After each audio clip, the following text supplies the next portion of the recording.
So right now we put our 4 boxes here. I'm going to show you something you might use later. I just mentioned layers in the last video, how they're together right now. They're not overlapping each other right now.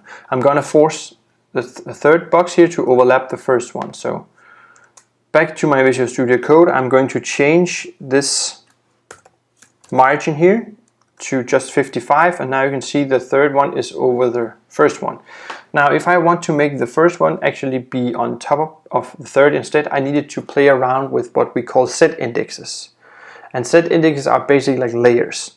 So first thing, we're going to go to our box 1 and we're going to assign a set index. Standard is 0, so this is flat design, so everything will be on the same level. So the higher the number, the higher the position you will be.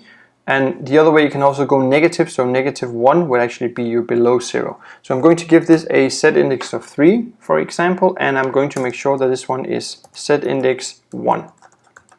So it's above the normal layers, but it's still below the set index of 1. So once I click save and refresh, you can start to see now that the first layer, or the box 1, is actually on top of the other. So we can also manipulate the layers of HTML and CSS by using something like set indexes.